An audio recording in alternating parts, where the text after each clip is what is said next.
Students, आज की video में मैं आपको एक्सप्लेन करूंगा एक्सरसाइज 10.1 का क्वेश्चन नंबर 2।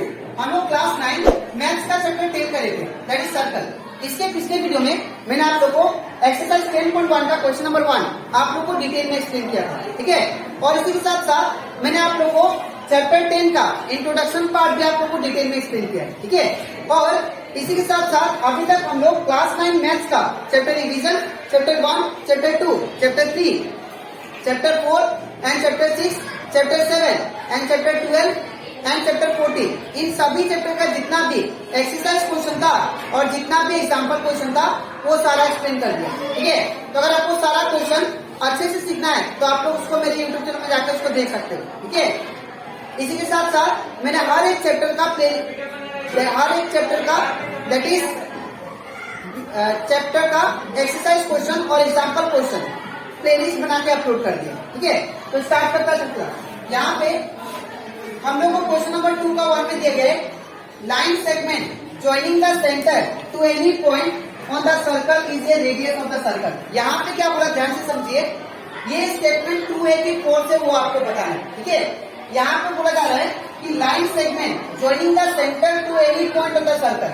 अगर एक सर्कल है, ठीक है, और ये सेंटर हो गया सपोज, तो सेंटर से अगर हम लोग सर्कल का कोई भी पॉइंट को ज्वाइन करते हैं, ये पॉइंट ले लीजिए, ये पॉइंट ले लीजिए, ये पॉइंट ले लीजिए, तो अगर सेंटर से हम लोग कोई भी पॉइंट को ज्वाइन करते हैं टू द सर्कल, ये क्या होता है, रेडियस होता है अकॉर्डिंग टू द स्टेटमेंट।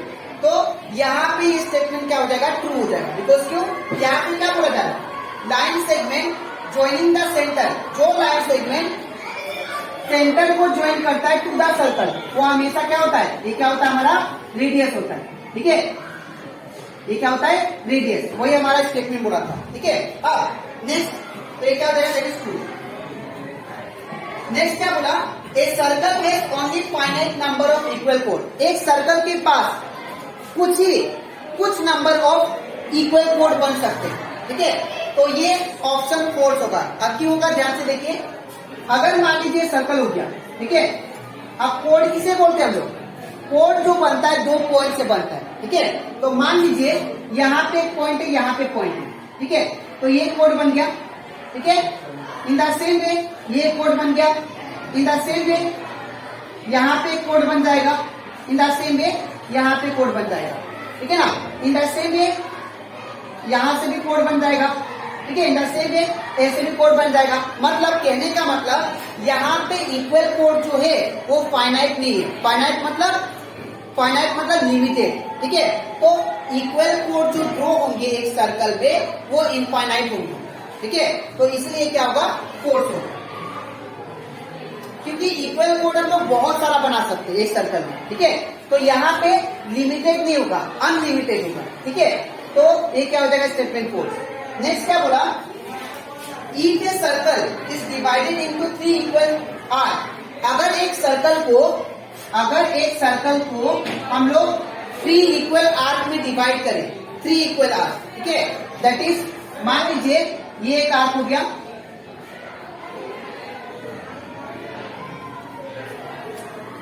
यहाँ पे if a circle is divided into 3 equal arc, each is a major circle. तो यहाँ पे मेजर आर्क होगा। तो यहाँ पे क्या बोला, अगर हम लोग यहाँ पे 3 आर्क बनाए, एक सर्कल को 3 इक्वल आर्क में डिवाइड करें और ये तीनों क्या है, आपस में इक्वल है, तो इन तीनों को हम लोग मेजर आर्क बोलेंगे। ऐसा नहीं है, याद रखिएगा।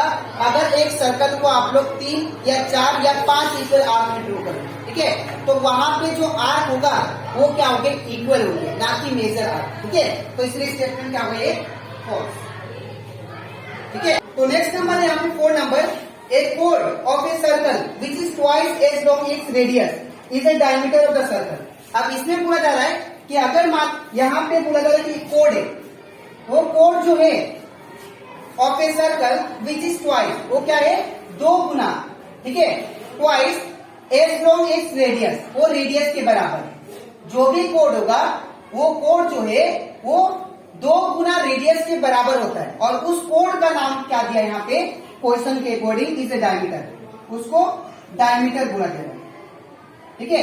तो क्या ये स्टेटमेंट यहाँ पे फॉल्स है कि ट्रू है? तो यहाँ पे ये स्टेटमेंट क्या है, ट्रू है। क्यों है? बिकॉज हम लोग जानते हैं अगर वो दैट इज वो कोड जो कि सेंटर से पास होता है और रेडियस का 2 गुना होता है, ठीक है, उसको हम लोग क्या बोलते हैं, दैट इज डायमीटर।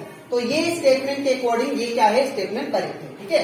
तो इसीलिए हम लोग क्या लिखेंगे यहाँ पे ट्रू, ठीक है। अब इसके नेक्स्ट स्लाइड में मैं आप लोग को समझाऊंगा, दैट इज एक्सरसाइज 10.1 का क्वेश्चन नंबर 2 का 5 and 6, ठीक है। तो इसके बाद दैट इज क्वेश्चन नंबर 2 का 5 नंबर। इसमें बोला जा रहा है कि sector is the region, sector जो है रीजन है बिटवीन द कोड एंड द कोरेस्पॉन्डिंग आर्क। तो यहाँ पे एक सर्कल है, ठीक है, इसको समझाने के लिए मैं एक फिगर ड्रॉ कर रहा हूं, ठीक है। इसके अकॉर्डिंग यहाँ पे बोला जा रहा है कि ये कोड और आर के बीच में ये जो है ये क्या है, सेक्टर है, इस स्टेटमेंट के अकॉर्डिंग, ठीक है। तो ये स्टेटमेंट बिल्कुल फोर्स है, बिकॉज मैंने आपको समझाया था इंट्रोडक्शन पार्ट में कि कोड और सेगमेंट के बीच में जो फॉर्म होता है, कोड और आर के बीच में जो यहाँ पे चीज बना है, इसको हम लोग क्या बोलते हैं, सेगमेंट, ना कि सेक्टर, ठीक है। इसको हम लोग बोलते हैं सेगमेंट। तो अगर यहाँ पे सेगमेंट होता तो हमारा ये ट्रू स्टेटमेंट होता, लेकिन ये क्या होगा, फोर्स, बिकॉज इसको हम लोग सेक्टर नहीं बोलते। सेक्टर किसको बोलते हैं, वो सुनिए, सेक्टर हम लोग बोलते हैं इसको, ये जो होता है इसको हम लोग क्या बोलते हैं, सेक्टर, ठीक है। तो ये देखिए 2 रेडियस के बीच में और एक आर के बीच में जो होता है उसको बोलते हैं सेक्टर, ठीक है। और कोड और आर के बीच में जो फॉर्म होता है उसको सेगमेंट बोलते हैं, ठीक है। तो ये क्या होगा, दैट इज स्टेटमेंट, या आपका फोर्स, ठीक है, फोर्स। अब इसके बाद नेक्स्ट है, a circle is a plane figure. क्या सर्कल एक प्लेन फिगर है? हाँ बिल्कुल है, बिकॉज एक सर्कल को हम लोग पेपर में ड्रॉ कर सकते हैं। प्लेन किसको बोलते हैं, जिसका लेंथ और ब्रेथ हो, ठीक है। तो ये क्या हो गया, एक बोर्ड जो है प्लेन फिगर है, ठीक है। एक बोर्ड जो हो गया प्लेन हो गया, और प्लेन के ऊपर अगर मैं सर्कल को ड्रॉ कर दूं तो that means a plane figure, ठीक है। तो यहाँ पे क्या होगा, स्टेटमेंट ट्रू होगा, circle is a plane figure, ठीक है। तो यहाँ से हम लोग एक्सरसाइज 10.1 का क्वेश्चन नंबर 2 भी कंप्लीट करेंगे, ठीक है। तो यहाँ से हम लोग का एक्सरसाइज 10.1 कंप्लीट हो जाता है। तो आई होप आपको सारा कंसेप्ट अच्छे से क्लियर हो गया होगा, ठीक है। अब इसके नेक्स्ट वीडियो में मैं आपको एक्सप्लेन करूंगा एक्सरसाइज 10.2, और उससे पहले कुछ थ्योरम है वो भी करेंगे, ठीक है। तो अगर आपको थ्योरम अच्छे से सीखना है, इसका नेक्स्ट वीडियो के लिए वेट कीजिए आपको, ठीक है। तो आज के लिए इतना ही, मिलते हैं नेक्स्ट वीडियो में।